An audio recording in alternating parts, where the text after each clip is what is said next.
Bueno, y ahora siendo las 14:18, en una tarde hermosa, hermosa. Poquito sucio se ve la cordillera, pero hermosa tarde.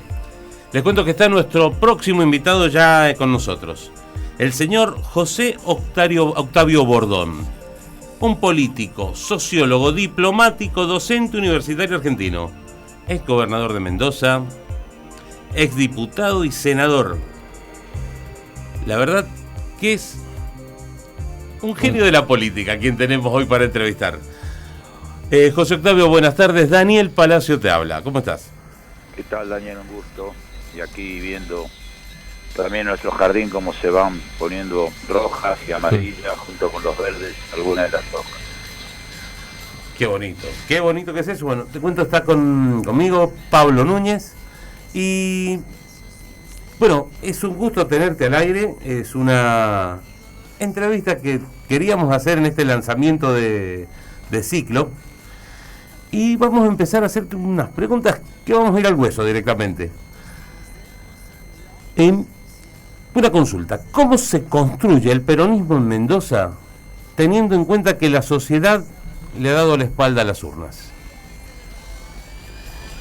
Bueno, que te den o no te den la espalda en las urnas es parte de la alternancia democrática en países con una democracia representativa, republicana y federal, como le enuncian nuestra Constitución de 1853 y todas las modificaciones que le hemos hecho, particularmente un cambio importante como fue la última del 94.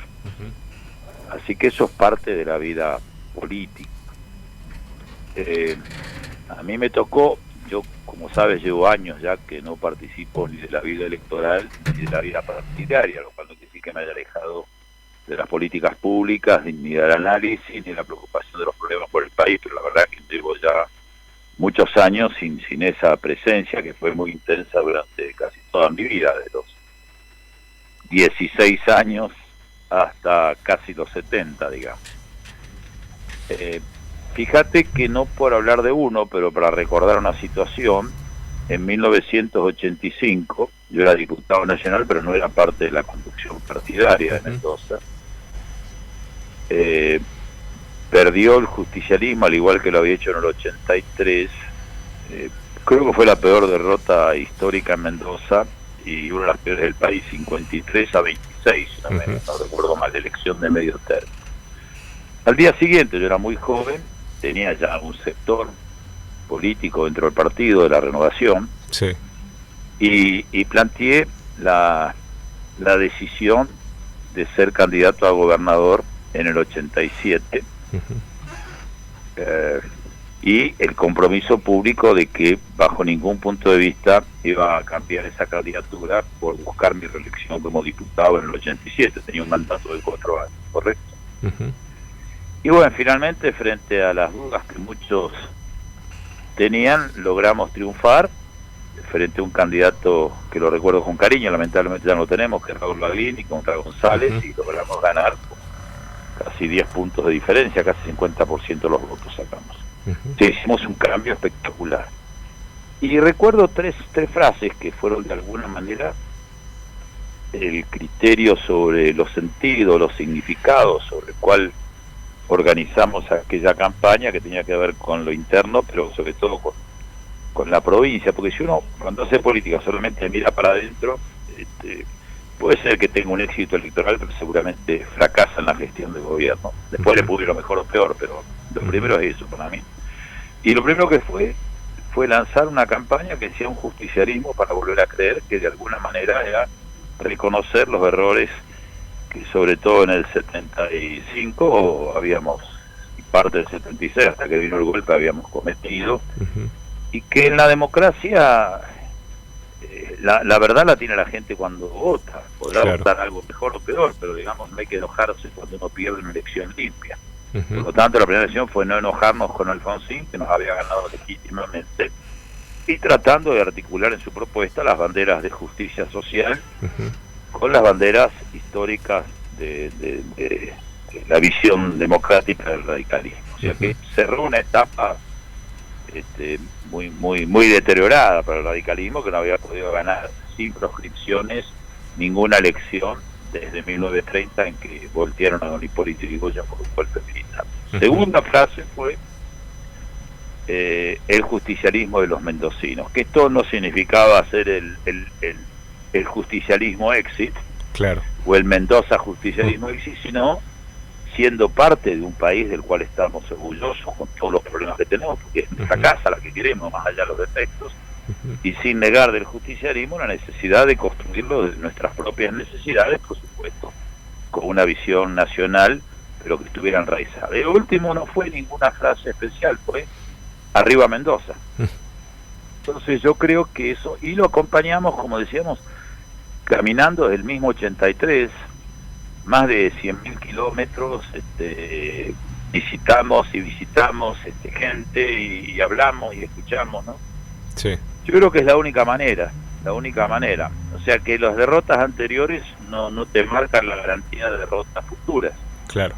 Lo que sí tenés que hacer es reflexionar por qué perdiste, por qué en otras épocas ganaste, qué errores cometiste en el gobierno, qué errores cometiste en la oposición, y sobre todo cuáles son las necesidades, las esperanzas, los problemas y la sensación de la gente ahora. Por supuesto que esto es fácil de decirlo, yo alguna vez lo hice, hoy lo estoy diciendo nada más, ¿no? Claro. No es mi responsabilidad hacerlo, no tengo ninguna responsabilidad partidaria, pero sí me gusta que las principales fuerzas políticas de Mendoza tengan esa actitud y además que puedan no coincidir en todo, eso sería incorrecto, no sería real, pero sí tener una convivencia y un acuerdo y consenso que permitan. Fíjate que yo tuve que gobernar con una Suprema Corte que había estado totalmente definida al principio de la democracia, y la completaron en los 2 meses de la transición, cuando yo era gobernador electo, todos con personas cercanas al gobierno, de confianza al gobierno, y sin perjuicio de eso tuvimos una buena relación. No me pareció correcto haber designado esas personas en la transición sin consulta con nosotros y después con la legislatura, pero bueno, decidí no pelear, callar ese tema y tener la mejor relación. Y lo segundo, que tuve que gobernar prácticamente todo el tiempo por lo que había sido la derrota del 85 y por el retraso que hubo en el proceso electoral de medio término, en minoría legislativa, y la verdad que pude sacar muchas cosas adelante en un clima no de coincidencia total, pero de muy buena convivencia. Pilo, Pablo Núñez te saluda, ¿cómo estás? ¿Qué tal? Recién estábamos hablando de la pobreza y del crecimiento de los números de la pobreza en Argentina. ¿Crees que la pobreza es una de las deudas principales de la democracia? Es la deuda principal. Frente a lo cual hoy leí algunos comentarios en uno de esos grupos de WhatsApp que existen ahora, de que esto nos tiene que herir profundamente la sensibilidad, pero no tanto que solamente nos pongamos en una actitud de compasión, claro, y de angustia, sino que cuando uno tiene responsabilidades públicas y responsabilidad de gestión, como digo públicas, no solamente el gobierno y los políticos, no todos aquellos que tienen o tenemos alguna responsabilidad en nuestra sociedad, tener la capacidad suficiente primero para no ser insensible, o sea que aunque uno llegue bien a fin de mes y no le falten las cosas elementales y tenga una familia que se ha podido realizar, no piense que lo que está pasando alrededor de uno es lo que le pasa en el departamento de uno o en la casa de uno, sobre todo los que tienen donde vivir con un techo firme, ¿verdad? Pero lo segundo es que no alcanza con la compasión, porque la compasión te lleva a la ayuda, que es necesario, pero solo la ayuda lleva a que cada día tengamos más pobreza. Y lo otro que vale la pena reflexionar es que tuvimos una Argentina de un siglo, desde 1870, no pongo la fecha exacta, pero si quieres recordar figuras, Sarmiento o Alberdi, ¿verdad? Hasta 1974, la muerte de Perón. En ese momento tuvimos la generación del 80, con sus aciertos y errores, pero un importante proceso. El surgimiento y el rol del radicalismo, especialmente con el liderazgo de don Hipólito Yrigoyen, pero también con la presidencia de Alvear, que fue una buena presidencia, aunque tenía una visión un poco más conservadora, si quieres, de lo que era la política, pero fue un buen presidente y un hombre que no se ataba a los cargos ni a las ventajas, aunque era un hombre que venía de una familia muy poderosa desde el punto de vista económico. Y después, por supuesto, la importancia del justicialismo. Y más allá de avances y retrocesos, incluso rescato las ideas de modernidad de Frondizi, y aunque llegó al gobierno solo con 25% de los votos, con la marginación y la proscripción del justicialismo, don Arturo Illia fue un hombre honesto, fue un hombre democrático, y fíjate que ambos presidentes, Frondizi y a Illia, cayeron por distintas razones, pero los voltearon básicamente porque ambos quisieron reconocer los resultados electorales que, pudiendo sin Perón, pero sí con justicialistas, aunque fuera con otro nombre, participar y ganar elecciones, no quisieron anularlas, sino que quisieron respetarlas, ¿verdad? Entonces, en ese siglo, yo crecí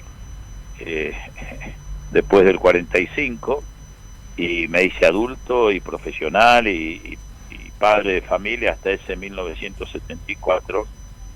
La Argentina tenía 2% de desempleo en el 74, y no producto de un año de gobierno de Perón solamente, sino de 100 años, con avances, retrocesos. Teníamos la mejor educación, la mejor salud y la menor pobreza de toda la América Latina, y con muchas limitaciones, porque siempre hemos quedado a medias en la transformación económica en cada cambio de época. Todavía teníamos la economía, que uno puede decir, más competitiva y más inclusiva del continente. ¿Vos te imaginás que después de lo que pasó en el 75, bajo el gobierno de Isabel Perón y López Rega, digo, porque este era el eje gobernante, ¿no? El drama de la dictadura, no solamente el drama de los derechos humanos, los sangrientos, sino que fue similar de sangriento con algunas otras de vecinos, pero en términos de la desestructuración económica y social de la Argentina, ninguna de las dictaduras vecinas fue tan dramática como la nuestra. Y del 83, que recuperamos la democracia, un gran beneficio, con algunos momentos buenos, con algunas gestiones positivas, pero ahí hasta acá, cuando vos mirás el periodo no de un año o dos, sino el periodo largo, hemos venido permanentemente creciendo en la pobreza. Para no ir hasta muy atrás, después del mejoramiento, tras la catástrofe del periodo de Labaña Duhalde, y sobre todo del periodo de Kirchner con Labaña un periodo, después sin Labaña, hasta el 2007 la Argentina empezó a recuperarse, obviamente sin volver a los niveles de calidad social que había tenido en el pasado, pero estaba en recuperación y con salud macroeconómica, estaba mejorando. Este fue lo que recibió Cristina Fernández Kirchner. En el 2015 entregó el gobierno con datos reales, con una inflación cercana al 30%, y con una pobreza del 30%, en los datos que sacaba la Universidad Católica Argentina en su escenario social, ¿verdad? Que hoy lo seguimos mirando y sigue siendo de alta calidad. Y Macri, que se había comprometido a que lo midieran por cómo bajaba la pobreza, entregó el gobierno con 35% de pobreza, y sin haber solucionado muchos los problemas económicos que había heredado. Pero hoy te tengo que hacer una... Perdón, pero te tengo que hacer una última pregunta. No, última pregunta. Se nos va el tiempo. Bueno, pero quiero decirte, hoy tenemos 40 y tantos. Sí. Entonces es hora de que nos dejemos de echar la culpa a otros, unos a otros, ¿no? Asumir totalmente. Pilo, cortito, ¿cuánto daño le ha hecho la corrupción a la democracia y a la Argentina? Sí, le afecta muchísimo. La corrupción siempre puede haber, pero la opacidad institucional, la falta de transparencia, la falta de ejemplaridad en el esfuerzo y en la honestidad, el enriquecimiento, no el mejoramiento de gente muy humilde que bueno, así como lleva profesional, para que tenido función y mejora, pero sino el enriquecimiento que claramente es ilícito, más allá de los ocultamientos que se quieran hacer. Esto le produce económicamente grandes riesgos, solo comparables a la incapacidad de tener una mirada de largo plazo. Claro.